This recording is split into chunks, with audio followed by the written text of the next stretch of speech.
Hello बच्चों, let's read the question. Question कह रहे डिफाइन करना है आपको अलॉय एंड आपको बताना है कि कौन से एलिमेंट्स आपके प्रेजेंट होते हैं ब्रॉन्ज में, ये आपको बताना है। सबसे पहले हम इस क्वेश्चन का की कॉन्सेप्ट समझते हैं।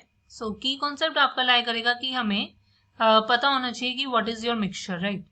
So if I talk about mixture की, सो मिक्सचर बेसिकली क्या होता है? मिक्सचर बेसिकली हमारे पास क्या होता है? ये एक फिजिकल कॉम्बिनेशन होता है आपके पास, मतलब फिजिकली आपके पास क्या कंबाइन होते हैं। फिजिकल कॉम्बिनेशन होता है आपका ऑफ टू और मोर कंपोनेंट्स। अब टू और मोर कंपोनेंट्स आपके कोई भी हो सकते हैं, डिपेंड करेगा कि आपका कैसा मिक्सचर है।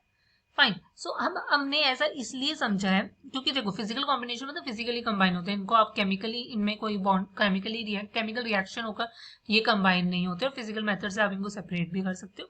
सो मिक्सचर हमने इसलिए समझा बिकॉज अलॉय जो होता है ये भी एक मिक्सचर होता है टू और मोर कंपोनेंट्स का, बट यहाँ पर जो कंपोनेंट्स होते हैं वो मेजरली मेटल्स होते हैं।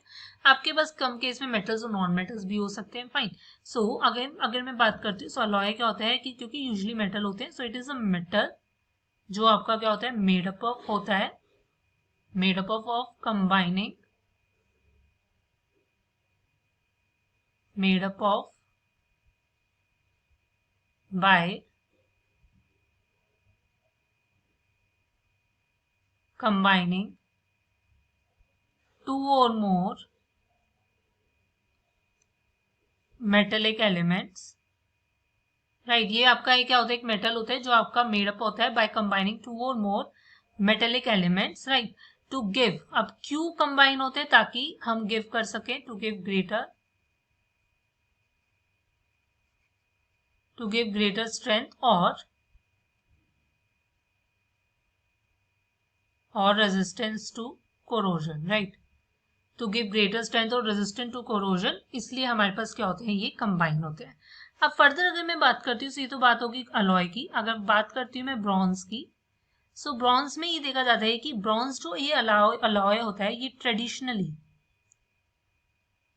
ट्रेडिशनली तो ये आपका कंपोज करता है कॉपर प्लस 10 से, राइट। और अब जो मॉडर्न ब्रॉन्ज है आपके पास, ये आपका क्या है? टिपिकली इसमें क्या होता है? 88% हमारे पास क्या होता है? कॉपर होता है एंड 12% हमारे पास क्या होता है? कुछ टिन होता है, दैट इज SN, राइट। सो ये हमारे पास इसकी कॉम्पोजिशन होती है। Hope you understand it well. Best of luck. Thank you.